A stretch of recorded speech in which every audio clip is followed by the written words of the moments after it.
बृहदारण्यक उपनिषद की 17वीं कक्षा। बृहदारण्यक उपनिषद के द्वितीय अध्याय का चौथा ब्राह्मण कल प्रारंभ किया था, जिसमें याज्ञवल्क्य और मैत्रेयी के बीच का संवाद है।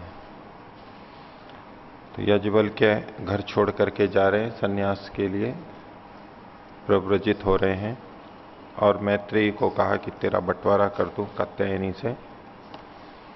मैत्रेयी ने कहा कि इससे मुझे क्या मिलेगा,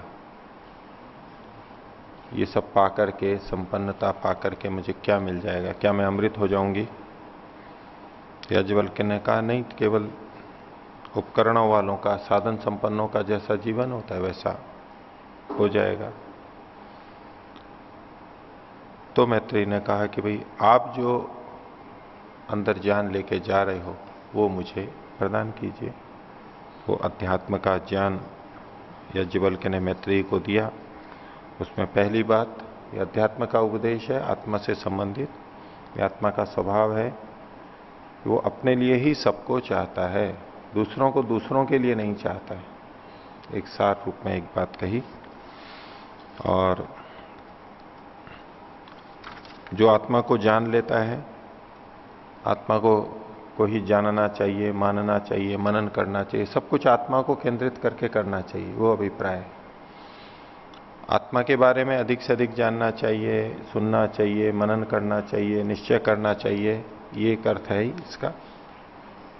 आत्मा व आर्य श्रोतव्यो मंतव्यो निदिध्यासितव्यो इत्यादि। दूसरा, सब चीजों को आत्मा पर केंद्रित करके ही चिंतन मनन करना चाहिए। आत्मा को जान लेने पर सब जान लिए जाते हैं। इसका मतलब आत्मा को जान लेने पर, आत्मा से संबंधित करने पर बाकी सारी चीजें ठीक ठीक जानी जाती हैं, नहीं तो उनमें अधूरापन रहता है, उनका पूरा लाभ नहीं उठा पाते। और इसी दृष्टि से आगे कहा था कि जो आत्माओं को छोड़ करके ब्रह्म को जानता है, क्षत्र को जानता है, उनको ये ब्रह्म और क्षत्र छोड़ देते हैं, उनका सहारा नहीं बनते, उनको लाभ नहीं देते, उनको आगे बढ़ाने वाले नहीं बनते, वो छूट जाते हैं। ये सब चीजें ब्रह्म क्षत्र होते हुए भी उसका साथ छोड़ देते हैं, धन होते हुए भी उसका साथ छोड़ देगा, उसके लिए उपयोगी नहीं होगा, हानिकारक हो जाएगा। अर्थात आत्मा ही मुख्य है, आत्मा को ही जानना है, और आत्मा से जुड़ करके ही बाकी सारी चीजों को जानना है, तो ही उसकी सार्थकता है। तो ये बात हमने छठी कंडी तक देखी थी। अब उससे आगे आत्मा की ही महत्ता को बताने के लिए, आत्मा मूल में है, आत्मा को ध्यान में रख करके ही ये सब कुछ फैला हुआ है, और कुछ पकड़ना है तो आत्मा को पकड़ने से सब कुछ पकड़ा जाता है। उस बात को आगे की 7वीं कंडिका में और आगे कई उदाहरणों के माध्यम से समझाने का प्रयास किया।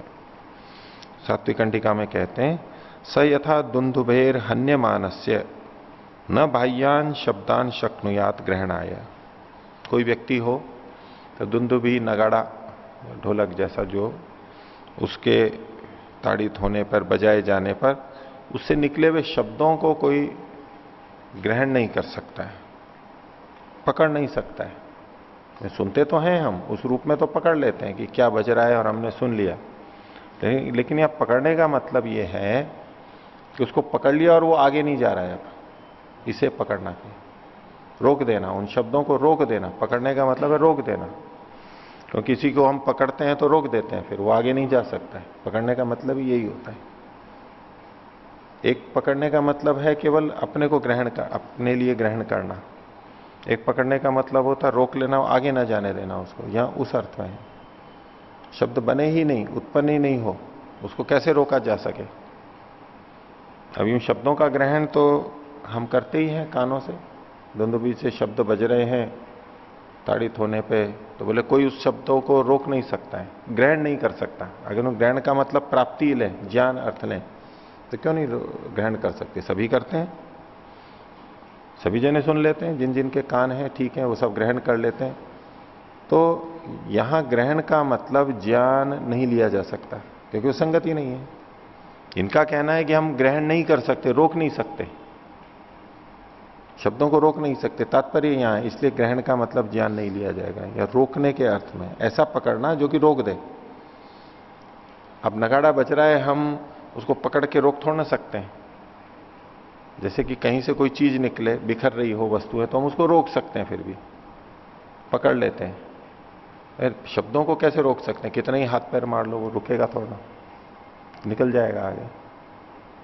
लेकिन यदि रोकना हो तो क्या करना होगा? तो कहा दुंदुभेस्तु ग्रहणे न, दुंदुभि आघात से व ग्रहणे न शब्दों गृहीता। या तो दुंदुभि को पकड़ लो, रोक लो, उसको हटा लो वहां से, या दुंदुभि का जो आघात है यानी जो डंडा है उसको रोक लो, पकड़ लो उसको, तो शब्द अपने आप पकड़ में आ जाएगा। अब पकड़ में आने का मतलब रुक जाने में है। तो जहां से ये शब्द उत्पन्न हो रहे थे उनको रोक दिया तो शब्द रुक गया, नहीं तो शब्द नहीं रुकेगा, आता ही रहेगा। कैसे पकड़ेंगे उसको?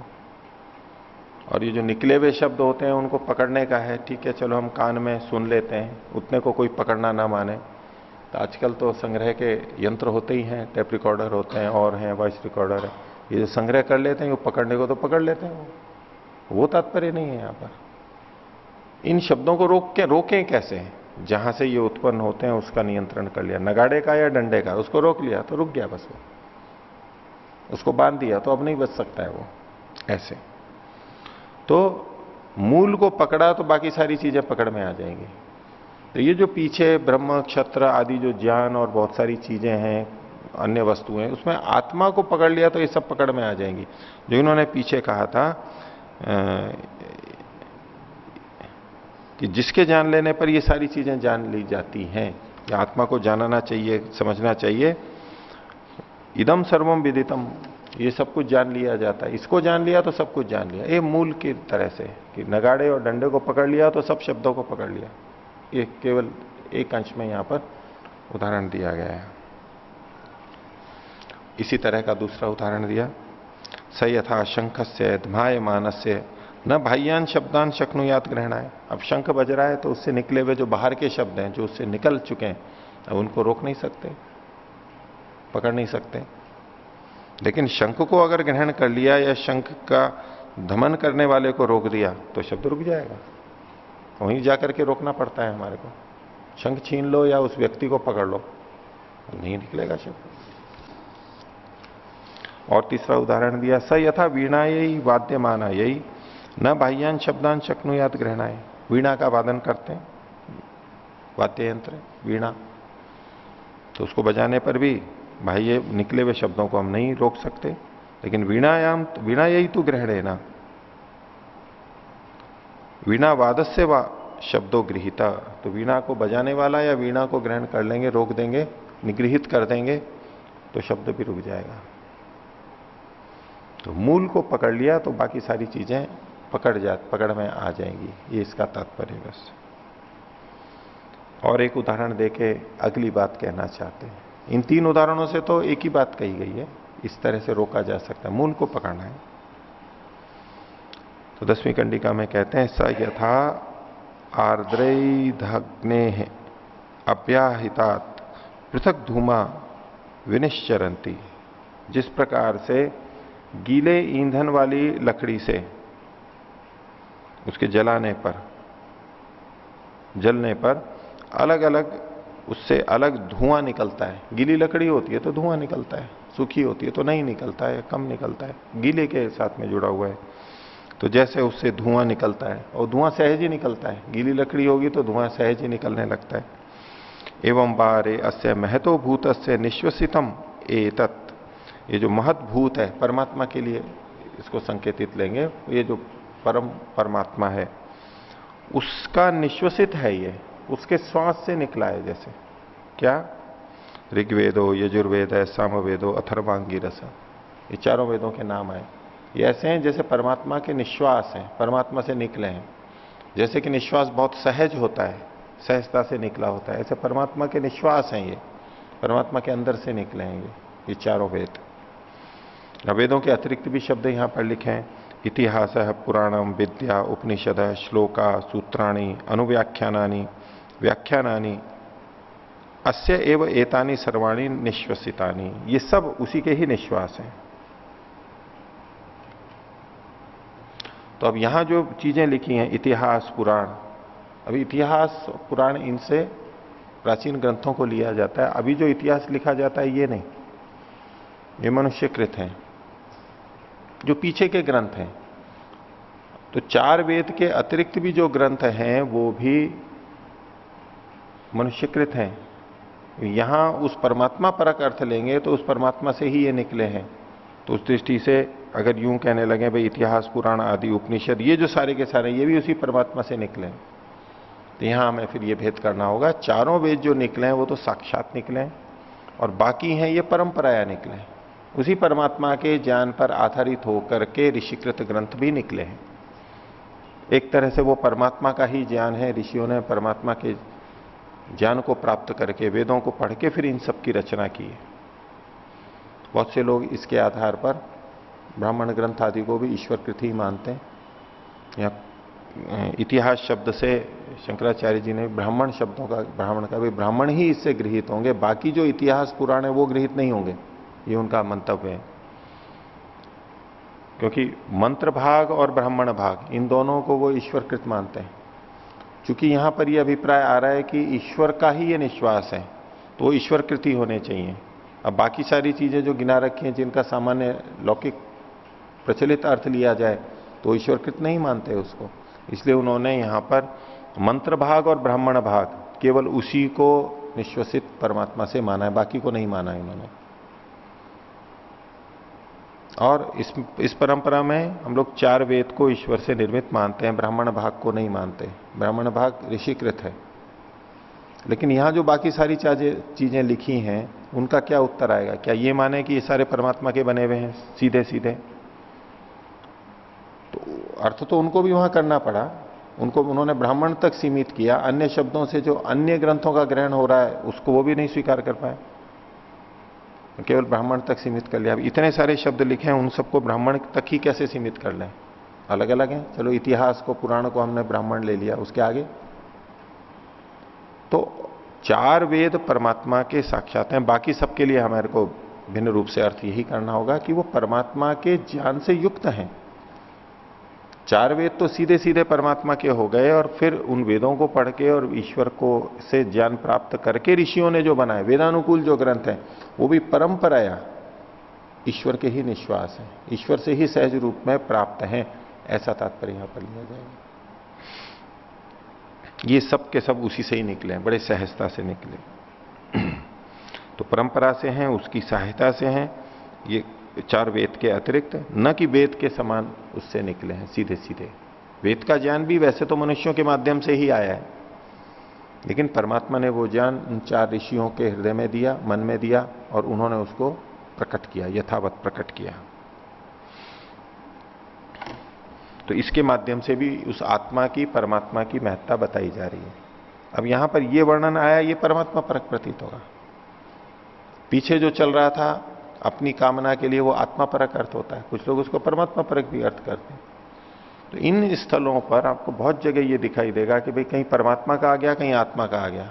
इस रूप में नहीं होता कि भाई एक ही चला आ रहा है, बीच बीच में अलग अलग प्रतीत होंगे। तो कई उस प्रसंग के, प्रकरण के आधार पर एक ही लेते चलते हैं, लेकिन लक्षण हमें ऐसे दिखते हैं, लिंग ऐसे दिखते हैं कि हमें कभी आत्मा का कभी परमात्मा का लेना ही होगा, ये तो घटेगा नहीं।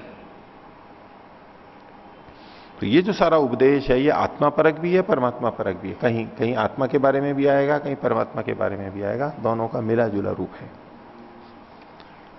आगे, स यथा सर्वासाम अपाम समुद्र एकायनम। अब सबका आधार एक ही है, सबका केंद्र एक ही है, इस सबको जैसे पीछे बताते हुए आ रहे थे उसी ढंग से यहां भी कहा जा रहा है, लेकिन सीधे शब्द नहीं है। यहां उदाहरण ही उदाहरणों में, दृष्टांत और दाष्टांत में ही कोई बातें कही गई, सीधे सीधे वो मूल बात नहीं यहां पर कही गई, लेकिन तात्पर्य वहां पर भी वही लेना होगा। बोले जैसे सब जलों का एक आधार समुद्र है, यद्यपि जल और भी जगह रहता है, आकाश में भी रहता है, भूमि में भी रहता है, सब जगह, कुएं में, धरती के अंदर, तालाबों में, नदियों में, सब जगह रहता है, लेकिन फिर भी समुद्र को जल का आधार माना जाता है। सब जलों का आधार क्या है? समुद्र है, क्योंकि वो मुख्य है और सब जल अंततः वहां पहुंचते हैं, आगे पीछे वहीं से निकले और वहीं पहुंचते हैं, वो उसका आधार है, मुख्य केंद्र है। अब उसी तरह बहुत सारी चीजें बताई जा रही हैं और ऐसा ही परमात्मा के बारे में समझना चाहिए ब्रह्मांड में, सृष्टि में, और इस शरीर में भी समझना चाहिए आत्मा के विषय में। तो जैसे समुद्र सब जलों का एक आधार है, आश्रय है, एवं इसी प्रकार सर्वेशाम स्पर्शानाम त्वग एव अयनम, त्वग एक आयनम, जितने भी स्पर्श हैं त्वचा उसका आधार है, मूलभूत आधार त्वचा है। अब त्वचा मतलब त्वग इंद्रिय। एक त्वचा तो ये हो गई जो हमारे बाहर बाहर है, अब अंदर भी तो हमें स्पर्श की अनुभूति होती है शरीर के अंदर। आमाशय में हम ठंडा पानी पीते हैं, गर्म पानी पीते हैं, पेट भरा हुआ है, पेट खाली हो गया इत्यादि। मलमूत्र का संवेदन हमारे को होता है कि अंदर है इत्यादि, खाली है, भरा हुआ है, अथवा पेट के अंदर कुछ और गुड़गुड़ हो रही है, और जो भी हमें कई तरह की अनुभूतियां होती हैं, वो सारा का सारा वो स्पर्श का माना जाएगा। बाहर त्वचा ही नहीं, अंदर भी जितने भी स्पर्श है उसका आधार त्वचा है। इस रूप में औरों को भी बताते जा रहे हैं। एवं सर्वेशाम गंधानाम नासिके एकायनम, जितनी भी गंध है उसका आधार नासिका है। एवं सर्वेशाम रसानम जिह्वा एकायनम, सभी रसों का आधार जिह्वा है। मुख्य रूप से वहीं पर ही है सारा केंद्र बताया। एवं सर्वेशाम रूपाणाम चक्षु, सभी रूपों का आधार चक्षु है, नेत्र है, एकायन है। एवं सर्वेशाम शब्दानाम श्रोत्रम, सभी शब्दों का श्रोत्र एकायतन है। एवं सर्वेशाम संकल्पानाम मन एकायनम, सभी संकल्पों का आधार मन है। एवं सर्वासाम विद्यानाम हृदयम एकायनम, सब विद्याओं का एक आधार हृदय यहां पर कहा गया है। और हृदय का अभिप्राय, एक रक्तक्षेपक हृदय है और एक मस्तिष्क वाला है। न चूंकि विद्या से संबंधित है इसलिए हृदय को लेकर के यहां मस्तिष्क अधिक संगत लगता है, लेकिन शब्द हृदय पढ़ा हुआ है कि सब विद्याओं का हृदय एकायतन है, यानी हृदय के माध्यम से ही सारी विद्याएं हो रही हैं। तो यहां विद्या का आधार हम अपनी आज की प्रचलित भाषा में तो इसको मस्तिष्क को लेते हुए चल सकते हैं। जिस शैली से और चीजें कही जा रही हैं वैसे यहां पर भी हम इसका तात्पर्य ले सकते हैं। एवं सर्वेशाम कर्मणाम हस्तौ एकायनम, सभी कर्मों का आधार हाथ है। अब यूं तो पैर आदि से भी कर्म करते हैं और बहुत से कर्म हम अन्य शरीर के विभिन्न भागों से करते हैं, लेकिन फिर भी मुख्यता से कहा जाएगा क्योंकि हाथों से ही हम मुख्यता से अधिकतर कर्म करते हैं, सूक्ष्म कर्म करते हैं इत्यादि। तो सब कर्मों का एकायतन हाथ है। एवं सर्वेशाम आनंदानम उपस्थ एकायनम, तो जितने भी सुख हमें लेते हैं उसका एकायतन उपस्थेंद्रिय जननेन्द्रिय को स्वीकार किया है यहां पर मुख्यता की दृष्टि से, प्रधानता की दृष्टि से। एवं सर्वेशाम विसर्गाणाम पायु एकायनम, शरीर से जितने भी मल आदि निकलते हैं, तो मल तो सभी छिद्रों से निकलते हैं लेकिन उसका मुख्य मल द्वार को स्वीकार किया गया, पायु को स्वीकार किया। एवं सर्वेशाम अध्वानाम पादौ एकायनम, जितने भी अध्व हैं, मार्ग हैं, उस सबका आधार पैरों को, क्योंकि हमारी गतियां मार्ग के रूप में जो गतियां आना जाना है वो पैरों के माध्यम से होती है, वो उसका मुख्य आधार हो गया। अब कोई वैसे चल ले, लुढ़क के चल ले या मोर चाल से चल ले, वो एक अलग बात है, ठीक है। मोर चाल से भी, हाथों से भी चलते हैं, पर एक अभिप्राय मुख्यता की दृष्टि से ही सब जगह लेना चाहिए। एवं सर्वेशाम वेदानाम वाग एकायनम, सब वेदों का वाणी एकायन है, क्योंकि वेद हैं, शब्द के माध्यम से, वाक्य के माध्यम से आते हैं, तो वाणी में ही छुपे हुए हैं, उसी से ही हम सुनते हैं, जानते हैं। तो वाणी उसका, वाक भाषा वाणी वो उसका आधार है। अब ये जो यथा और तथा करके सारा कहा, तो समुद्र को तो जल को उदाहरण के रूप में कहा, और ये सारे के सारे दृष्टांत हैं। अब इसमें से बहुत सी चीजें तो वैसे भी पता ही रहती है, ये भी एक तरह से उदाहरण ही है। इनको समझाते हुए कहना, आत्मा के ऊपर जाकर के कहना चाहते हैं, अभिप्राय वहां जाने का। ये बहुत सारी चीजें इन्होंने गिना दी यहां पर। और एक उदाहरण आगे दे रहे हैं 12वीं कंडिका में, स यथा सैंधव खिल्य उदके प्रास्त उदकम एवं अनुविलीयते। तो सेंधा नमक की, यानी नमक की, और सेंधा नमक प्रचलित है, तो उसका कोई टुकड़ा जल में डाल दिया जाए तो वो जल में ही विलीन हो जाता है, वहीं पड़े पड़े कुछ समय बाद में अगर रखा रहे, जल हिलता रहे थोड़ा या वैसे भी विलीन हो जाएगा, वो उसी में घुल जाएगा। न अस्य उद्ग्रहणाय एव स्यात्, अब उसको पकड़ करके नहीं निकाल सकते, जैसे डली को पकड़ के निकालते हैं ऐसे नहीं निकाल सकते, घुल गया वो तो अब सब जगह व्यापक हो गया वहां। यतो यतस्तु आददित लवणम एव, उसको कहीं से भी ले लेंगे वहीं से ही लवण हमारे को पता लग जाएगा। इसमें लवण है यूं तो ग्रहण हो नहीं रहा है, दिख नहीं रहा है और न पकड़ सकते हैं, लेकिन उस पानी को कहीं से भी चखेंगे तो लगेगा कि नमक है इसके अंदर, ऊपर नीचे कहीं से भी। अब ये व्यापकता की दृष्टि से आत्मा को वहां पर बताना चाह रहे हैं। वो ऐसा नहीं है कि एक तरफ रखा हुआ है और हम पकड़ लें कि हाँ जी ये परमात्मा है, या ये मुख्य रूप से परमात्मा के लिए कहा जा रहा है, गौण रूप से आत्मा के लिए कहा जा रहा है। एवं वा अरे इदम महद्भूतम अनंतम अपारम विज्ञान घन एव एतेभ्य भूतेभ्य समुत्थाय तानी एव अनुविनश्यन्ति। तो इसी प्रकार से ये जो महत भूत है, अनंत है, अपार है। अब अनंत अपार ये शब्द कहे गए तो परमात्मा पर अर्थ हम मुख्यता से लेते हैं। विज्ञान घन है, ज्ञान स्वरूप है, तो इन सब भूतों से उठ करके इन्हीं भूतों में नष्ट हो जाता है। वो परमात्मा इन्हीं भूतों से निकलता है और इन्हीं भूतों में भी नष्ट हो जाता है। अब इसका मात्र इतना तात्पर्य लिया जा सकता है कि ये इन सबके अंदर रहता है, इन्हीं भूतों के रूप में वो हमें प्रकट होता है। परमात्मा को हम जानते हैं तो परमात्मा के कर्तृत्व से जानते हैं, और परमात्मा का कर्तृत्व ये सारा संसार, ये भूत आदि है। तो जैसे परमात्मा इन्हीं से उत्पन्न हो रहा है हमारे ज्ञान की दृष्टि से, हमारी दृष्टि से, यूं तो परमात्मा सर्वव्यापक है, उसका क्या तो भूतों से उत्पन्न होना और क्या भूतों में जाके विलीन होना, वो घटता ही नहीं है, वो सर्वव्यापक है। लेकिन फिर भी कहा जा रहा है कि ये इन भूतों से ही उठ करके और इन्हीं में विलीन हो जाता है, अर्थात भूतों से ही हमें उसका ज्ञान होता है। और जब ये भूत समाप्त हो जाते हैं, हमारा शरीर समाप्त हो जाता है, इंद्रियां समाप्त हो जाती हैं, तो जैसे परमात्मा भी समाप्त हो गया, हमारे लिए प्रकट नहीं रहेगा हमारे लिए। इनके माध्यम से हम परमात्मा को जानते हैं, इन रचनाओं को देख करके उस रचनाकार को जानते हैं, इस रूप में तात्पर्य यहां संगत ले सकते हैं। तो ये उसी में नष्ट हो जाता है। न प्रेत्य संज्ञा अस्ति इति अरे ब्रवीमी इति हो वाच याज्ञवल्क्य के, तो कहते हैं मरने के बाद में फिर और कोई संज्ञा नहीं रहती है, नाम नहीं रहता है। मरने के बाद में क्या संज्ञा, क्या नाम रहेगा?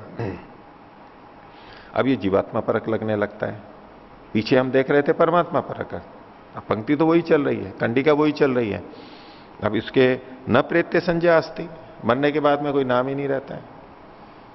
इसको परमात्मा परक घटाना चाहे तो वो उस तरफ संगति होगी, नहीं तो पिछला परमात्मा परक हो गया, ये आत्मा परक हो गया।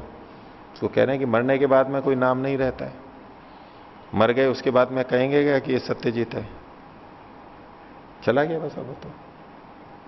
अब आगे जो चला गया मरने के बाद में आत्मा, उसको कौन कहेगा कि ये सत्यजीत है या ये फला व्यक्ति है? ये नाम कब तक है? जब तक हम यहां पर हैं, ये शरीर में है, मरने से पहले ही तो हमारा ये नाम है, जो जिसका जो भी नाम है। अब मरने के बाद में शरीर को कोई नाम दे देते हैं, उसके कार्यों को देख के उसके चित्र से हम नाम यहां चलता रहता है, लेकिन वो जो जिसका नाम था, शरीर तो यही नष्ट हो गया और आत्मा चली गई है, तो उसको कोई कहता है कि ये वो है? उसका व्यवहार होता है क्या उसके साथ में, ये फला व्यक्ति है, ये आत्मा वो है, ऐसा कोई व्यवहार होता है क्या? कुछ भी नहीं।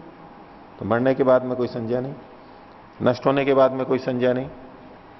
आज हम विभिन्न संज्ञाएं इन चीजों की, वस्तुओं की रख देते हैं।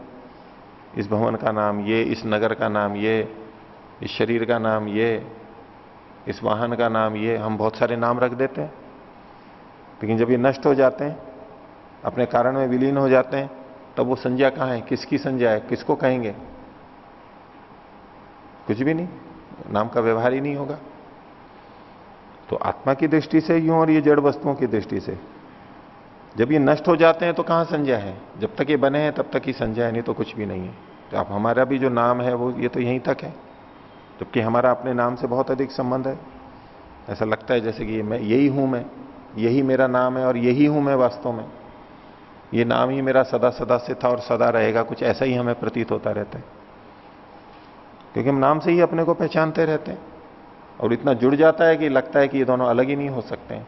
लेकिन कह रहे हैं एक सत्य है, मरने के बाद में कोई नाम नहीं रहता है। और परमात्मा की दृष्टि से करें तो जब ये संसार नष्ट हो जाता है तो कोई संज्ञा नहीं रहती। संसार जो परमात्मा का बनाया हुआ है इसकी किसी की संज्ञा नहीं रहती है, न परमात्मा का भी कोई व्यवहार नहीं रहता है हम लोगों की दृष्टि से। तो यहां तक याज्ञवल्क्य ने कहा। तो इसके ऊपर मैत्रेयी बोलती है। तो सा होवाच मैत्रेयी अत्रैव मां भगवान अमुमुहन न प्रेत्य संज्ञा अस्ति थी। बोले यहीं पर आप आकर के आपने मेरे को उलझा दिया है, मोहित कर दिया। मोहित का मतलब है यहां पर अज्ञान में, भ्रम में डाल दिया है आपने मेरे को। आपने ये जो कहा कि मरने के बाद में कोई संज्ञा नहीं होती है, नहीं तो बड़ी विचित्र बात हो गई। कैसे नहीं रहती मरने के बाद संज्ञा? तो कुछ विचित्र बात, गलत बात हो गई, मेरी समझ में नहीं आ रही है। मरने के बाद संज्ञा नहीं रहती है। तो इसके उत्तर में याज्ञवल्क्य कहते हैं स होवाच याज्ञवल्क्य न वा अरे अहम मोहम ब्रवीमि। मैं अज्ञान नहीं कह रहा हूं, गलत बात नहीं कह रहा हूं तुम्हारे को, मोह युक्त, अज्ञानता से युक्त कोई बात नहीं कह रहा हूं मैं तुम्हारे को। उनको उसको लग रही है, मैत्रेयी को लग रही है, लेकिन बोले मैं कोई ऐसी बात नहीं बोलता जो गलत हो, मैं तो ठीक ही कह रहा हूं तुम्हारे को। अलम वा अरे इदम विज्ञान आए, बस इतना ही विज्ञान है। हम जो इतने व्यवहार करते हैं, जीत रहे हैं तब तक हमारे ये नाम है, बाकी कुछ भी नहीं है। कोई नहीं, किसी को नहीं पता लगेगा कि ये कौन है क्या है, कोई व्यवहार नहीं करेगा। ये राजा की आत्मा थी या रंक की आत्मा थी या विद्वान था या मूर्ख था, परमात्मा की दृष्टि से व्यवहार है, वो कर्माशय उनका संस्कार है। लेकिन लोगों की दृष्टि से जो हमारे लिए मुख्य होता है, जो लोक व्यवहार होता है, वो तो सब समाप्त है। यही एक विज्ञान है। आगे और बताते हैं याज्ञवल्क्य कि यत्र ही द्वैतम इव भवति, जहां पर द्वैत के समान होता है, द्वैत होता है कि भाई ये दो हैं, ये अलग है ये अलग है, दो भिन्नता जहां पर होगी वहां ये अगले व्यवहार होंगे। कौन से? यत इतर इतरम जिघ्रति, एक दूसरे को सूंघ रहा है। तो मान लीजिए हम पुष्प को सूंघ रहे हैं तो हम अलग हैं और पुष्प अलग है। अन्य किसी भी चीज को हम सूंघते हैं तो हम अलग हैं वो अलग है, ये द्वैत का भाव तो रहेगा ही हमारे को। इसी तरह और भी चीजों को कहा यत इतर इतरम पश्यति, दूसरा दूसरे को देखता है। यदि हम देख रहे हैं किसी को तो भेद तो होगा ही ना, द्वैत तो होगा ही ना, भिन्नता तो आएगी ना, मैं अलग हूं वो अलग है। इतर इतरम पश्यति, इतर इतरम शृणोति, दूसरा एक दूसरे को सुनता है। इतर इतरम अभिवदति, दूसरा एक दूसरे को अभिवादन करता है या बातचीत करता है। इतर इतरम मनुते, दूसरा दूसरे को मानता है, वो उसको मानता है वो उसको मानता है। इतर इतरम विजानाति, दूसरा ही दूसरे को जानता है। इतना हम सब कुछ जानते हैं तो दूसरे को ही तो जान रहे हैं, भिन्नता तो है ही ना, भिन्नता मान करके ही तो जान रहे हैं हम। चाहे जड़ वस्तु हो या चेतन को जान रहे हैं तो वहां भिन्नता तो है ही, द्वैत तो है ही। यत्र वा अस्य सर्वम आत्मा एव अभूत, लेकिन जहां इसका सब कुछ आत्मा ही हो जाता है, एक आत्मा ही हो जाता है। ये जो द्वैत है, भिन्नता है, वहां नहीं रहती, केवल आत्मा ही रहता है जहां पर। शाब्दिक रूप से ये अर्थ जाएगा। यत्र वा अस्य सर्वम आत्मा एव अभूत, सब कुछ आत्मा ही आत्मा हो जाता है। आत्मा ही वा भूत विजानता, ये सब कुछ आत्मा ही हो जाता है। तो के न कम जिघ्रेत, किससे किसको सूंघे, वो तो एक ही रह गया बस। दूसरा दूसरे को सूंघता है तो ये तो अलग है, दो अलग अलग हो गए। जब एक ही रहा तो अब कौन किसको सूंघे? के न कम जिघ्रेत, के न कम पश्येत, किससे किसको देखे। के न कम शृणुयात, किससे किसको सुने। के न कम अविवदेत, किससे किसको बोले। के न कम मनवीत, किससे किसको माने। तत्के न कम विजानीयात, किससे किसको जाने। ये तो सब एक ही एक हो गया। अद्वैत की दृष्टि से कथन है, ये सब एक ही एक है, आत्मा ही आत्मा हो गया। तो अब किससे किसको जाने, किससे किसको देखे, क्या भेद है? और कुछ भी नहीं रहा। क्या दो होंगे तो ये सारी चीजें चलेंगी। ये न इदम सर्वम विजानाति, जिससे इस सबको जानता है, जिसके द्वारा इस सबको जानते हैं, तम के न विजानिया, तो उसको किससे जानेगा? जिससे इस सबको जान रहे हैं उसको किससे जानेगा? यानी उसको तो किसी से भी नहीं जान सकते। विज्ञातारम अरे केन विजानीयात इति। जो विज्ञाता है, जानने वाला है, उसको किससे जानेगा? तो एक रहस्यमय भाषा में कहा गया वचन है। इसके भिन्न भिन्न तात्पर्य लिए जा सकते हैं। ऊपर चूंकि द्वैत की बात आई है, और फिर नीचे यत्र व अस्य सर्वम आत्मा एवं अभूत, आत्मा ही हो जाती है, यानी अद्वैत हो जाता है। तो इसको अद्वैतवादी भी अपने ढंग से बोलते हैं कि जब अद्वैत हो जाता है, अकेला ही रहता है, तब किसको तो देखना, किसको सूंघना, किसको चखना, वो तो खुद ही खुद है। बस जाना, सूंघा, चखा तो दूसरे को जाता है, वो तो खुद ही खुद है, सब अद्वैत है, तो अब क्या किसको जानेगा? और आत्मा को ही जानना है तो आत्मा को किससे जानेगा? जानने वाले को किससे जानेगा? किसी से नहीं। ये पंक्ति योग दर्शन में भी आती है, व्यास भाष्य में, विज्ञातारम अरे केन विजानीयात इति। इस विज्ञाता को किससे जाने, अर्थात किसी से नहीं जाने। वहां भी इसकी व्याख्या देखेंगे, थोड़ी चर्चा यहां भी करते हैं। योग दर्शन तीसरे पाद के 35वें सूत्र में आता है, तो वचन उद्धृत किया गया, वो वहां से यहां आया है व्यास भाष्य से, या यहां से वहां गया है क्या परंपरा से, जो भी है, लेकिन वहां उस वचन को उद्धृत किया है। ये वचन यहीं से लिया या कहीं और से लिया है, दोनों बातें हो सकती हैं। प्राचीन कोई ग्रंथ हो सकता है जिसके वचन को यहां भी लिया गया है और वहां भी लिया गया है। यहीं से लिया गया ऐसा कोई निश्चय नहीं कह सकते, यहां से भी लिया गया हो सकता है।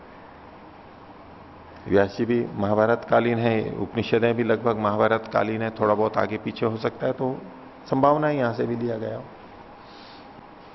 तो इस पंक्ति का दूसरे ढंग से ये अर्थ लेते हैं, जो इसका विज्ञातारम अरे केन विजानीयात। विज्ञाता कौन है यहां पर? अब विज्ञाता आत्मा है। उस प्रसंग में जानने वाला कौन है? आत्मा है। तो आत्मा को किससे जाना जा सकता है? अर्थात किसी से नहीं जाना जा सकता। ये जो प्रश्न है वे बोले कि समुद्र को कौन सुखा सकता है, समुद्र को कौन पी सकता है, इत्यादि। बिना वायु के कौन रह सकता है? अर्थात कोई नहीं रह सकता। ये जो नकारात्मक तात्पर्य वाला अर्थ होता है निषेध में, कि कोई नहीं कर सकता। भूखा कौन रह सकता है? कोई नहीं रह सकता, इत्यादि। बिना वायु के कौन जीवित रह सकता है? कोई नहीं रह सकता, इस अर्थ में। तो विज्ञातारम अरे केन विजानीयात, ये जो जानने वाला है उसको किससे जाने, यानी किसी से नहीं जान सकते। तो आत्मा को आत्मा से ही जानते हैं, ये तात्पर्य वहां पर लेने लगते हैं। तो ये योग दर्शन में भी आया। योग दर्शन में तो ये स्पष्ट है कि आत्मा का ज्ञान मन से, चित्त से होता ही है। तो ये भी एक विरोधी बात वहां पर प्रतीत होने लगती है कि एक तरफ कहा जा रहा है कि चित्त के माध्यम से आत्मा को जानते हैं संप्रज्ञात समाधि में, और दूसरी तरफ कहा जा रहा है कि उसको किससे जाना जा सकता है, यानी किसी से नहीं जाना जा सकता, तो यानी चित्त से भी नहीं जाना जा सकता। इस पंक्ति का परमात्मा परक अर्थ भी लेते हैं कि वो विज्ञाता यानी परमात्मा, सबको जानने वाला, उसको किससे जान सकते हैं, यानी किसी भी इंद्रिय से नहीं जान सकते, उसको किसी से नहीं जान सकते। आत्मा पे तो चलो फिर भी मन के माध्यम से, परमात्मा को किससे जानेंगे? किसी से नहीं जान सकते। कोई साधन इंद्रिय नहीं है, कोई इंद्रिय उसकी उस तक पहुंच नहीं है, कोई इंद्रिय उसको जना नहीं सकती, तो उतने अंश में परमात्मा पे घट जाएगा ये। लेकिन ये जो सारी चर्चा चल रही है, ये विचारने की बात है कि कैसे क्या कहा जा रहा है।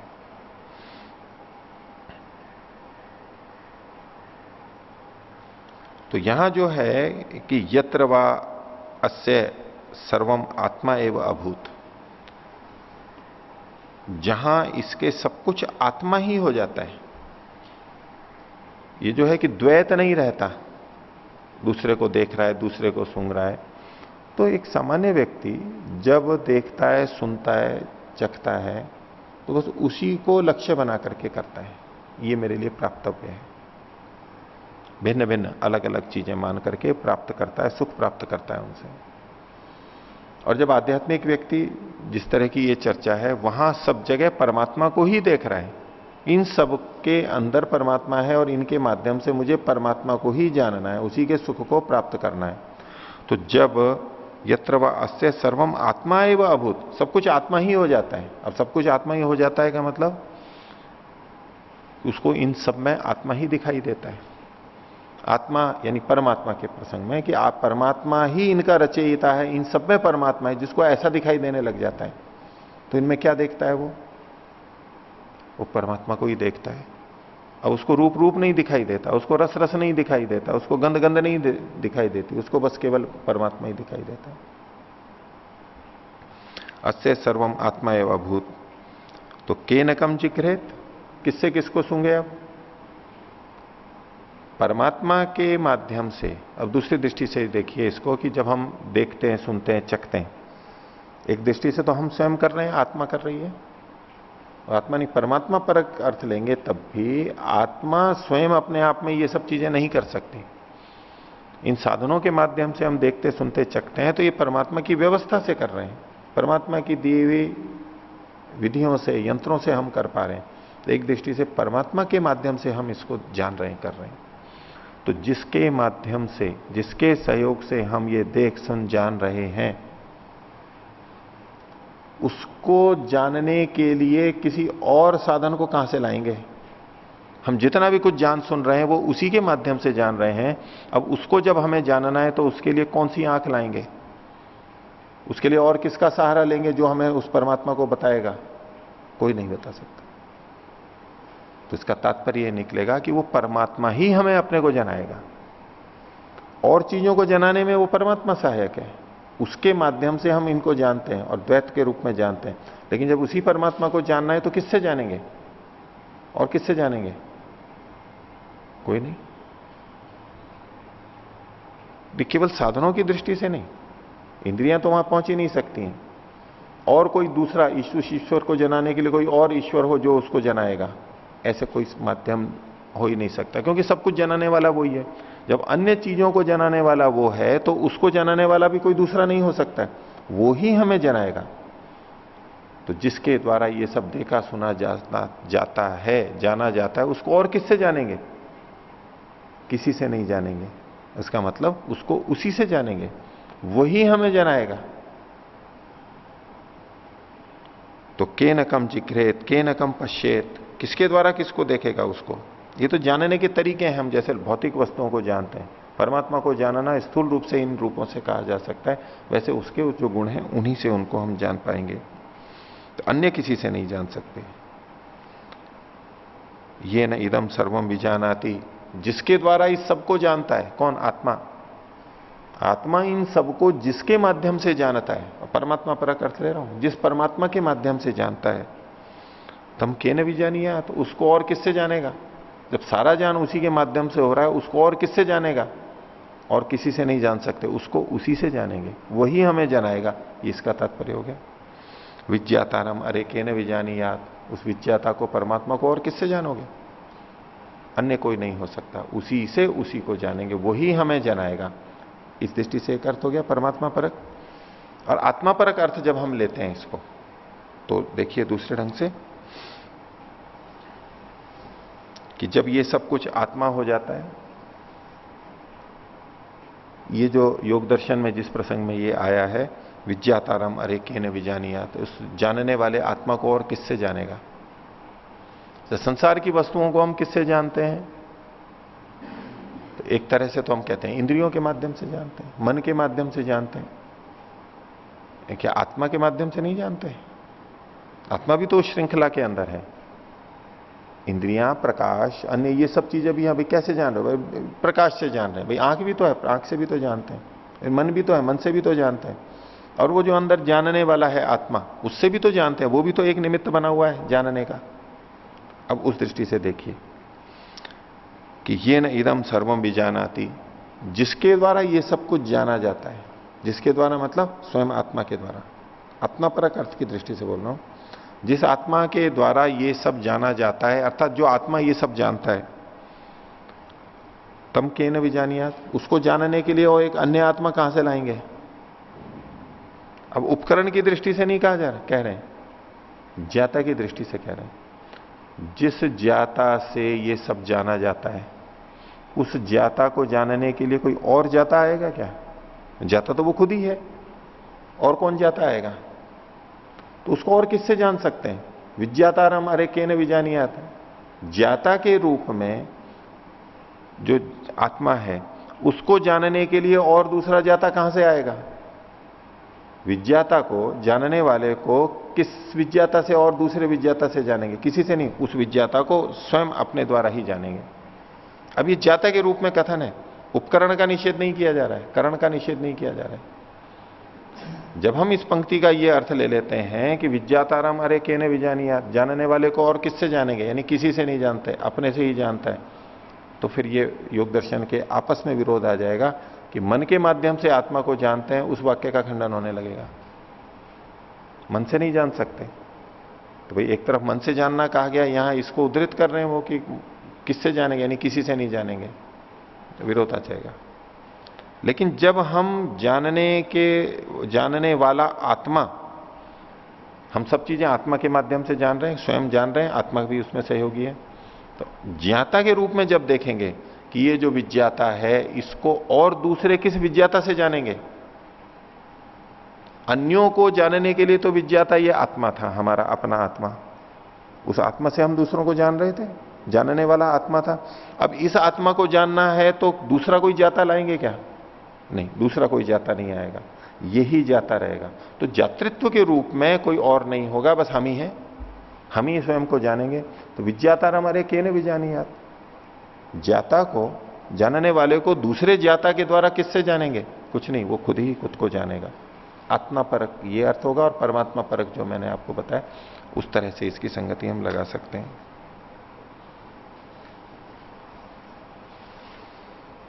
तो इस सारी प्रक्रिया में याज्ञवल्क्य आत्मा पे बहुत केंद्रित है। वो आत्मा, जीवात्मा और परमात्मा दोनों परक बीच बीच में करते जा रहे हैं। वो चेतन आत्मा वही मुख्य जानने योग्य है। केवल आत्मा पे केंद्रित रहते हैं तो भी बहुत बड़ी बात है, और परमात्मा पे केंद्रित रहते हैं तो भी सारी दृष्टि बदल जाती है। तो इसको लेते हुए तो ये चौथा ब्राह्मण हमारा समाप्त होता है। पांचवां देखिए। अब इसमें आगे फिर कहना तो वही चाहते हैं, परात्मा परमात्मा को, लेकिन सृष्टि को बताते हुए एक दृष्टि दे रहे हैं हमारे को, एक अध्यात्म की दृष्टि दे रहे हैं। उसको मधु विद्या के नाम से कहा गया है, क्योंकि मधु शब्द यहां पर बहुत आएगा। मधु मधु मधु मधु, तो इसलिए इसको मधु विद्या की बात कही गई। पहला हम पढ़ेंगे कंडिका, उसी बाकी सब कुछ लगभग वैसे ही चलेगा। तो पहली कंडिका है द्वितीय अध्याय के 5वें ब्राह्मण की। इयम पृथ्वी सर्वेशम भूतानाम मधु। ये जो पृथ्वी है, सबसे पहले स्थूल चीज ली जो हमारे को सीधी सीधी जुड़ी हुई है हमारे से। ये जो पृथ्वी है सब भूतों की, प्राणियों की मधु है। अब मधु शब्द तो, मधु मतलब मीठा कह सकते हैं, मधु मतलब शहद कहते हैं। संस्कृत में तो मधु मतलब तो शहद ही होता है। मधु के साथ आयुर्वेद में मधु शब्द मतलब तो शहद ही आता है, हनी। ये पृथ्वी सब भूतों की मधु है। और मधु कैसा होता है? मीठा होता है। कैसा लगता है? अच्छा लगता है। अच्छा लगता है मतलब प्रिय लगता है हमारे को। अब ये मधु शब्द किसको द्योतित कर रहा है? प्रियता को देता है। अब ये सब मनुष्यों की मधु है, मधु का मतलब वो शहद जा करके वो नहीं लेंगे, ये प्रतीकात्मक भाषा है सारी। ये पृथ्वी सब भूतों का प्रिय है, नहीं है क्या?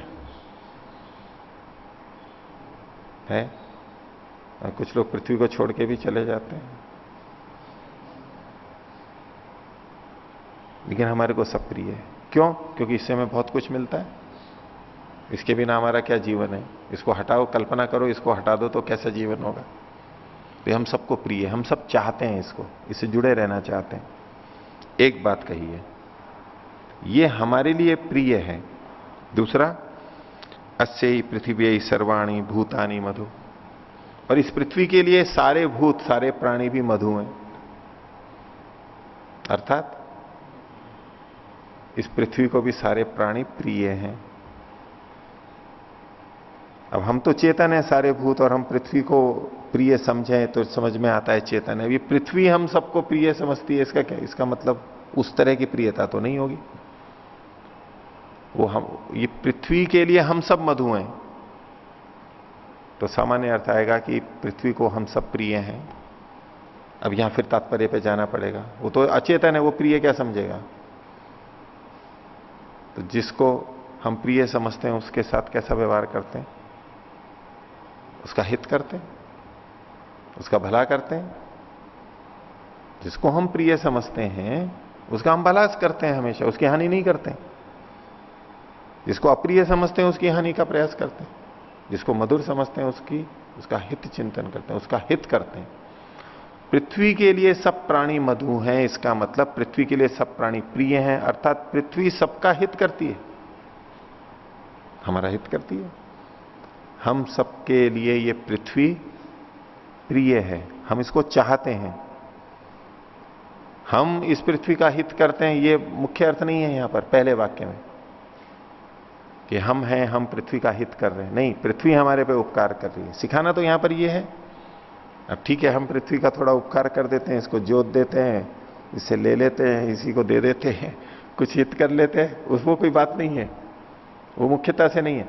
पृथ्वी हमारे लिए हितकर है, हमारे लिए प्रिय है, हम उसको चाहते हैं और पृथ्वी हमारा हित करती है। ये एक दृष्टि। ये तो पृथ्वी हमारे को बहुत भयंकर भी लग सकती है, कहीं हानिकारक लग सकती है। और पहाड़ों के ऊपर जाएंगे तो कैसा लगेगा, जहां गिरने की संभावना हो। ये पर्वत को हित करते हैं क्या? नदी नाले भयंकर हो और उसमें फंस जाए तो, धरती उबड़ खाबड़ हो, ऐसी चलाई नहीं जाए तो। लेकिन ये हमारे लिए प्रिय है, हमें इसको प्रिय समझना, ये हमारे लिए हितकर है। एक बहुत बड़ी भावना दी जा रही है आगे। यश्च अयम अस्याम पृथिव्याम तेजोमयो अमृतमय पुरुष। और इस पृथ्वी में जो ये तेजोमय ज्ञान स्वरूप अमृतमय अनश्वर पुरुष विद्यमान है। अब यद्यपि वो तो जड़ है, लेकिन ये क्यों प्रिय है, इसको सब प्राणी क्यों प्रिय है, इसके लिए सब प्राणी मधु क्यों है, ये सबका हित क्यों करती है? इसमें एक पुरुष छुपा हुआ है, जिसने इसको बनाया है, जो इसको संभाल रहा है, जिसकी ये रचना है, वो एक पुरुष यहां पर चेतन अनश्वर पुरुष विद्यमान है इसके अंदर। ये ब्रह्मांड की दृष्टि से कहा। और अध्यात्म की दृष्टि से यश्चायम अध्यात्म, व्यक्ति की दृष्टि से यश्चायम अध्यात्मम शारीर, और जो ये अपने अंदर इस शरीर में रहने वाला है, ये जीवात्मा की दृष्टि से कह रहे हैं। तेजोमयो अमृतमय पुरुष है, जो ये ज्ञानवान नष्ट न होने वाला पुरुष है। इस पंक्ति की भी दोनों तरह से व्याख्या करते हैं। कुछ टीकाकार आत्मा परक करते हैं, कुछ परमात्मा परक करते हैं, क्योंकि जो लक्षण दिए गए हैं तेजोमय अमृतमय, ये दोनों जगह एक जैसे हैं, तो एक ही पे घटने चाहिए ऐसा कुछ मानते हैं। और आगे के वचन भी आते हैं उससे एक ही होना चाहिए, इसलिए इस शरीर में भी जो व्यापक परमात्मा है ऐसा अर्थ करते हैं। इस पृथ्वी में विद्यमान जो पुरुष परमात्मा है और इस शरीर में विद्यमान जो परमात्मा है उसके लिए संकेत है। दोनों तरफ परमात्मा परक अर्थ करते हैं। अयम एव स यो अयम आत्मा, ये जो आत्मा है इस शरीर में, ये वही आत्मा है जो इस ब्रह्मांड में है, ये इस धरती में है, ये वही है, भिन्न नहीं है। जो वहां पर आत्मा है वही यहां पर है। परमात्मा परक जब अर्थ करते हैं ये दोनों एक ही है, भिन्न भिन्न नहीं है। इदम अमृतम, ये अमृत है। इदम ब्रह्म, ये ब्रह्म है, बड़ा है। इदम सर्वम, यही सब कुछ है। अब ये जो तीनों शब्द आए हैं ये भी परमात्मा पे घटते हैं। ये अमृत है, ये ब्रह्म है, यही सब कुछ है, परमात्मा के लिए कहा जा सकता है, जीवात्मा के लिए तो नहीं कहा जा सकता। इसलिए जो आध्यात्मिक दृष्टि से जो पुरुष की बात कही गई, इसलिए व्याख्याकार बहुत से यहां पर परमात्मा परक अर्थ ही लेते हैं, दोनों जगह परमात्मा ही लेते हैं, पृथ्वी में भी और इस शरीर में भी। लेकिन इसको दूसरे ढंग से भी देखा जा सकता है कि जब हम उधर परमात्मा को ले रहे हैं यत पिंडे तत् ब्रह्मांडे, तो इस शरीर में जो आत्मा है वो एक अलग आत्मा है, उस पर ये शब्द कैसे घटेंगे? तो तेजोमयो अमृतमय है पुरुष है। ज्ञानवान तो ये भी है, तेजोमय है, कम है ठीक है, लेकिन तेजोमय है। अमृत है, अमृतमय, अनश्वर, वो भी अनश्वर है, ये भी अनश्वर है, दोनों में घटता है। अब आगे, तो ये वही आत्मा है, ये वही आत्मा है का मतलब ये सीधे सीधे शब्द लेंगे कि ये जो वो है वो यही वही यह है। जब हम इस पंक्ति सीधे सीधे शब्द अर्थ लेंगे तब तो परमात्मा ही लेना पड़ेगा। अब इससे कुछ लोग वो ले लेते हैं कि वहां जो परमात्मा है वो ही ये है, यानी दोनों में कोई भिन्नता नहीं है, ईश्वर और जीव एक ही है, जो वो है वही यह है, इस तरह से अर्थ लेते हैं। लेकिन इसको जब हम अब आत्मा परख लेंगे तो क्या कहेंगे, अयम एव स यो अयम आत्मा, ये भी वैसा ही है जैसा ये है, ये भी वही है, वैसा ही है जैसा ये है। कैसे, कैसा,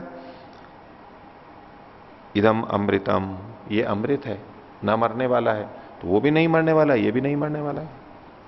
चलो यहां तक घट गया। इदम ब्रह्म, ये ब्रह्म है, बड़ा है, तो ब्रह्म तो एक ही है, इस आत्मा को ब्रह्म कैसे कहेंगे? तो उसके लिए ब्रह्मांड की दृष्टि से बड़ा ब्रह्म, महत्वपूर्ण, ब्रह्म मतलब बड़ा, महत्वपूर्ण, आधार, सबसे मुख्य, तो ब्रह्मांड की, इस पृथ्वी की दृष्टि से कहेंगे तो वहां वो पुरुष है, परमात्मा। और ये जो अध्यात्म में शरीर की दृष्टि से कहेंगे तो इस शरीर में सबसे बड़ा कौन है, शरीर में सबसे मुख्य कौन है, शरीर में सबका आधार कौन है, सब चीजों का, सब इंद्रियों का, शरीर का, वो आत्मा है। तो शरीर की अपेक्षा से, क्योंकि ये इन्होंने एक पृथ्वी का चयन किया और एक अध्यात्म, अथा अध्यात्म, एक दूसरे ढंग से कहा, यत पिंडे तत् ब्रह्मांडे की शैली से कह रहे हैं। तो जो इस शरीर में विद्यमान है वो जीवात्मा, आत्मा, तो शरीर की दृष्टि से ही उसको ब्रह्म कहेंगे। सबसे बड़ा कौन है आज शरीर में? आंख नाक कान बड़े हैं, मन बुद्धि बड़े हैं? नहीं, आत्मा सबसे बड़ा है। आकार प्रकार की दृष्टि से नहीं, महत्व की दृष्टि से, स्वामी की दृष्टि से वो ब्रह्म है। तो इदम अमृतम, अमृत शब्द तो आराम से घटेगा ही दोनों में, दोनों मरते नहीं है। इदम ब्रह्म, ये बड़ा है, ये बड़ा है सबसे, इधर ये और उधर वो, और दोनों अलग अलग हैं, जीवात्मा परमात्मा। और इदम सर्वम, यही सब कुछ है। अब यही सब कुछ है, इसको जो अद्वैत मानते हैं वो उस तरह से कह देते हैं कि भाई और कुछ है ही नहीं, बस यही ब्रह्म है, ये प्रकृति तो कुछ है ही नहीं। जबकि हमको अन्य सब शास्त्रों से ये स्पष्ट होता है कि नहीं, प्रकृति भी अलग है। तो जब अलग है तो इदम सर्वम कैसे कह दिया? ये सब कुछ वही है, वही ब्रह्म है, ये कैसे घटेगा? तो उसी की रचना है, वही इन सब में विद्यमान है, वही इनमें सबसे मुख्य है। तो बस यही लगेगा जैसे सब कुछ वही वही है, ये सब उसी का ही तो खेल है, ये सब उसी की तो रचना है, तो जैसे वही वही सब जगह नजर आ रहा है। ये सब चीजें जड़ वस्तुएं होते हुए भी, दिखते हुए भी उसके पीछे परमात्मा नजर आ रहा है, तो क्या सब कुछ वही है। अब किसी राष्ट्र के अंदर कोई अच्छा राजा हो, मुख्य हो, तो बस सब कुछ यही है, जो भी करना है यही करेगा, जो भी निर्णय लेना है यही करेगा, सब कुछ हम उसी को ही मान लेते, औरों को नहीं मानते। एक कथन होता है भाषा में, यद्यपि वो सब कुछ नहीं होता है। सेना के अंदर बोले यही सब कुछ है, यही सब कुछ है मतलब सारे निर्णय यही लेता है, हाँ ना जो भी करनी है ये करेगा, इसी के अनुसार सब कुछ चलेगा, तो कहते हैं यही सब कुछ है, होल सोल सब कुछ यही है। संस्था के अंदर हो सकता है, घर में हो सकता है, कहते हैं इदम, यही सब कुछ है, बस आपको और कहीं जाने की जरूरत नहीं। इस भाषा में जब देखेंगे, अब उसमें सब अलग अलग होते हुए भी हम ये कथन करते हैं कि यही सब कुछ है, तो उस तरह से देखेंगे इदम सर्वम, यही सब कुछ है। जिस ब्रह्मांड में हम सब जी रहे हैं, इसका उपयोग कर रहे हैं, इसमें जो मूल चीज है, वास्तविक है, वो क्या है? वो परमात्मा ही है, वही सब कुछ है, वही मुख्य है, वही नियंता है। इस दृष्टि से इदम सर्वम, यही ब्रह्म सब कुछ है इस पृथ्वी में और बाकी सब जगह। और शरीर की दृष्टि से देखेंगे तो शरीर में कौन है? सब कुछ, यही सब कुछ है। किसको कहेंगे? आत्मा को ही कहेंगे। नेत्रों को क्या नहीं कह सकते ये सब कुछ है, हाथ पैर को, मन को, बुद्धि को नहीं कह सकते कि ये सब कुछ है, आत्मा को कह सकते हैं। तो जब हम इसको अथा अध्यात्मम के कथन से, इस लिंग से, जो कि दो अलग अलग बताया जा रहा है, पहले पृथ्वी में बताया जा रहा है, फिर अध्यात्म में बताया जा रहा है, ये पिंड और ब्रह्मांड वाली जो शैली है उसमें बताया जा रहा है, तो इसको हमें आत्मा परख ले लेना चाहिए। ये जो शब्द हैं ये तो आत्मा पे भी घट जाएंगे, जहां सीधे नहीं घटते हैं वहां पर अर्थापत्ति से घटेंगे, हम परोक्ष अर्थ लेंगे, लक्षणा में जाएंगे, लेकिन घट तो जाएंगे वो सारे। तो ये सब कुछ वही है। तो ये पृथ्वी मधु है, सब प्राणियों के लिए प्रिय है, और प्रिय हमें उसको समझना चाहिए, हमारा हितकारी समझना चाहिए, और वो भी हमें हितकारी समझती है, वो भी बनी ऐसी है कि हमारा हित हो, इसीलिए वो बनी हुई है। हमारे को हानि पहुंचाने के लिए नहीं बनी है, वो हमारे हित के लिए बनी है। ये एक भावना, सकारात्मक भावना एक दूसरे के प्रति, पृथ्वी के प्रति हमारी बन जाती। ऐसा ही बस अन्य चीजों के लिए कहा गया, सब जगह इसी तरह की व्याख्या लगेगी। तो इमा आपह सर्वेशाम भूतानाम मधु, ये जो जल है सब प्राणियों का मधु है, सब प्राणियों को प्रिय है। और आसाम अपाम सर्वाणी भूतानी मधु, और इन जलों के लिए सारे प्राणी प्रिय हैं, यानी वो हितकर हैं। बिल्कुल वही भाषा है। और जो इस जल के अंदर तेजोमय अमृतमय पुरुष है, और जो ये अध्यात्म में इस शरीर में रेतस है, वीर्य है, तेजोमय अमृतमय पुरुष है, उसमें जो विद्यमान है, ये वही है जो वो है, ये वही है वो जो है। इसका भी हमें वही अर्थ लेना होगा। जब आत्मा परमात्मा दो अर्थ कर रहे हैं तो जैसा है वैसा ही ये है। कैसा? तो इदम अमृतम, इदम ब्रह्मा, इदम सर्वम, वो के वो शब्द। आगे ऐसे ही कहा अग्नि को लेकर के, अयम अग्नि सर्वेशाम भूतानाम मधु। अग्नि भी हमें प्रिय होती है, हमें उसको प्रिय समझना चाहिए, हमारे लिए हितकर समझना चाहिए। और अग्नि के लिए भी सारे प्राणी मधु हैं, उसके लिए हितकर हैं, ये सब हमें समझना चाहिए। तो इसमें भी, अग्नि में भी जो वो तेजोमय अमृतमय पुरुष है, और इस अध्यात्म में शरीर में भी है, ये वही है जो ये है, ये अमृत है, ये ब्रह्म है, ये सब कुछ है। आत्मा को ही बताया जा रहा है। इन सब वस्तुओं को बताते बताते आत्मा की तरफ ही संकेत किया जा रहा है। इसी तरह से चौथे के अंदर वायु के लिए कहा गया, और इधर शरीर में प्राण। आगे पांचवे के अंदर आदित्य, और इधर चक्षु। छठे के अंदर दिशाएं और सब श्रोत्र और प्रतिश्रुत का जो भी हम सुनते हैं चाहते हैं। सातवें में चंद्रमा, और इधर फिर मन, शरीर में अध्यात्म में मन। आठवें के अंदर विद्युत, और इधर हमारे शरीर में तेज। नवे के अंदर स्तनयित्नु, यानी तो जो मेघ गर्जना सहित बादल होते हैं वो, और जो शब्द है या जो स्वर हैं वो। और इधर आकाश, और इधर हमारे हृदय आकाश, वो आकाश। तो ये पिंड और ब्रह्मांड, उससे ब्रह्मांड से हमारे पिंड को लेते हुए, और दोनों जगह, एक जगह वो परमात्मा, एक जगह ये आत्मा, ऐसे कि वो और ये, वो और ये सब करते करते चल रहे हैं। और इसी तरह से 11वें में कहा जो ये धर्म है ये सबका मधु है, सबको प्रिय है, प्रिय होना चाहिए। धर्म को हम चाहते हैं, उचित चीजों को, धारण करने वाली चीजों को, और धर्म के लिए सारे प्राणी मधु हैं। धर्म हमें कष्ट देने के लिए नहीं आता है, हमारे हित के लिए ही आता है। इसमें भी जो वो आत्मा है सब जगह व्यापक, धर्म में व्यापक नियमों में, और हमारे शरीर में जो नियम है उसके अंदर भी। इसी तरह से 12वें में कहा जो ये सत्य है, और इस शरीर में भी जो सत्य है। 13वें में कहा कि ये जो मनुष्य है वो, और इधर जो शरीर के अंदर आत्मा है।